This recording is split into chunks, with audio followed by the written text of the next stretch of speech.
എവിടെയെങ്കിലും പിടിച്ചില്ലെങ്കിൽ വീഴും. അസഹനീയമായ വേദന. വർഷങ്ങൾക്ക് മുമ്പ് ബന്ധിച്ചതോ വർഷങ്ങൾക്ക് മുമ്പ് കെട്ടിയതിനെ ഞാൻ അഴിക്കുന്നു.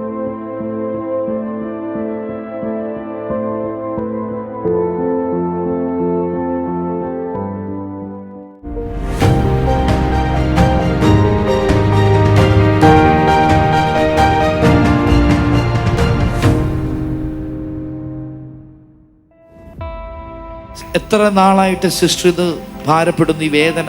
എനിക്ക് 3 മാസം കൊണ്ടുണ്ട്. ഞാൻ ജോലിക്ക് പോയിക്കൊണ്ടിരുന്നതാ. അപ്പൊ എനിക്ക് ജോലിക്ക് പോകാൻ പറ്റുന്നില്ല.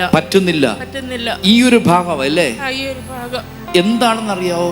ഡോക്ടർ പറയുന്നത് എക്സ്റേ എടുത്തു, ബ്ലഡ് ടെസ്റ്റ് നടത്തിയതിനകത്തും ഒരു കുഴപ്പവും ഇല്ല. അവര് കുറെ മരുന്ന് തരുന്നു. മരുന്ന് കഴിക്കുമ്പോൾ വേദന മാറും. അത് കഴിയുമ്പോൾ വീണ്ടും ആ വേദന ഉണ്ടാവും. വീണ്ടും ഉണ്ടാവുകയാണ്. Okay father, heal her completely.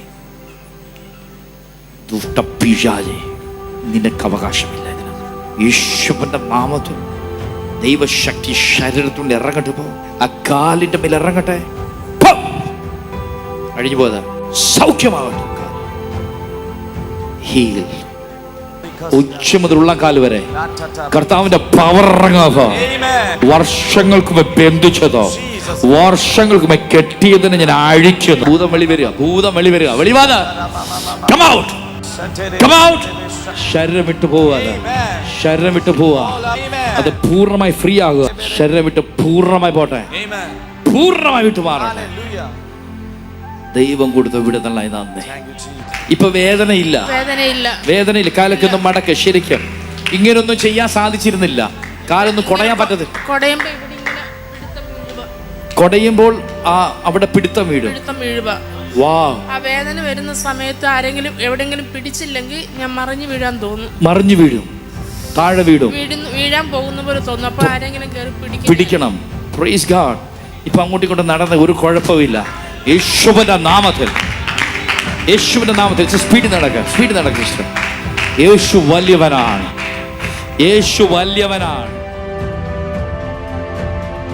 എവിടെയെങ്കിലും പിടിച്ചില്ലെങ്കിൽ വീഴും. അസഹനീയമായ വേദന. ഈ മുട്ട് മുതലാണോ അതോ മുട്ട് മുതൽ താഴോട്ട്? എന്താണെന്ന് ഡോക്ടർമാർ പറഞ്ഞത്? നടുവിൻ്റെ അവിടെ നിന്നുള്ള ഒരു ഇതാണ്. അതുകൊണ്ട് MRI സ്കാനിങ് ചെയ്യണമെങ്കിൽ പുഷ്പരി ഹോസ്പിറ്റലിൽ അഡ്മിറ്റ് ചെയ്യണം. അതിനുശേഷം 2 സ്കാനിങ് ഉണ്ട്. അതെടുത്തതിന് ശേഷം പറയാൻ എന്താണെന്ന്. ഓക്കെ, എന്നിട്ടേ പറയത്തുള്ളൂ പറഞ്ഞു. എൻ്റെ സിസ്റ്റർ അനിലയോട് ഞാൻ പറഞ്ഞു, മോളെ എനിക്ക് തീരെ വയ്യ, എനിക്ക് ആരുമില്ല എന്ന് പറഞ്ഞപ്പം എൻ്റെ സിസ്റ്റർ ഇവിടുന്ന് തന്ന എണ്ണ എൻ്റെ കാലെടുത്ത് വെച്ച് ഒന്ന് തടകി തന്നു. എൻ്റെ കാല് മൊത്തം നീരായിരുന്നു. സ്വെല്ലിംഗ് ആയിരുന്നു. ആ തടകുമ്പോൾ അറിയാം എൻ്റെ കാലിലുള്ള ആ നീര്. അവള് തടകി തന്നിട്ട് പറയാം, അമ്മാമ്മ നാളെ പ്രാർത്ഥനയുണ്ട്, അമ്മാമ്മയും കൂടെ വരണം. അങ്ങനെ ഞാൻ ഇവിടെ കാലെടുത്ത് വെച്ച് സകലതും നഷ്ടപ്പെട്ട അവസ്ഥയിലാണ് ഞാൻ ഇവിടെ വരുന്നത്. ഇവിടെ പലതും തുടങ്ങി. പക്ഷെ കൂടണ്ടാത്ത ഒരു വ്യക്തിയോടുകൂടെ ഞാൻ കൂടിക്കഴിഞ്ഞപ്പോൾ സകലതും എനിക്ക് ഏകദേശം 1 വർഷമാകുന്നതിന് മുമ്പേ സകലതും നഷ്ടപ്പെട്ട് ഞാൻ ചെല്ലുമ്പോൾ എപ്പോഴും ആൻറ്റിക്ക് ശാരീരിക ബുദ്ധിമുട്ടുകളും കോളറിട്ട് ഇപ്പോഴും നിൽക്കും, മോനെ വയ്യ. പക്ഷെ നമ്മുടെ ചർച്ചിൽ എന്ന് ആൻറ്റി കാല് കുത്തി അന്ന് തൊട്ട് ആൻറ്റി പോസിറ്റീവ് പറയുന്നു. ആൻറ്റി പറയുന്നു എല്ലാം മാറും മോനെ. ഞാൻ തന്നെ നെട്ടിപ്പോയി. ജീവിതത്തിൽ തന്നെ ഭയങ്കര മാറ്റങ്ങൾ. തീർച്ചയായിട്ടും. ഈ 3 ആഴ്ചയായി ഒരു കുഴപ്പമില്ല. ഇപ്പൊ മനസ്സിനൊക്കെ എങ്ങനെ തോന്നുന്നു? എന്ത് തോന്നുന്നു? നല്ല സന്തോഷം തോന്നുന്നു. ഈ ചർച്ച വന്ന പിന്നെ എന്ത് തോന്നുന്നു? അത് സന്തോഷം. കാരണം ഞാൻ ബൈബിൾ എടുത്ത് മാറ്റി വെച്ച ഒരു വ്യക്തിയാണ്. ബൈബിൾ തൊടത്തില്ലായിരുന്നു.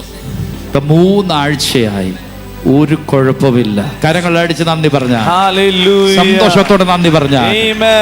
എല്ലാവരും പറയുന്ന പോലല്ല ഞാൻ പറയുന്നത്. അനുഭവിച്ചറിഞ്ഞെങ്കിൽ മാത്രമേ ഞാൻ അത് പറയുള്ളൂ. ഇപ്പൊ തൊട്ടുമില്ല, കഴപ്പില്ല, ഒരു വേദനയില്ല.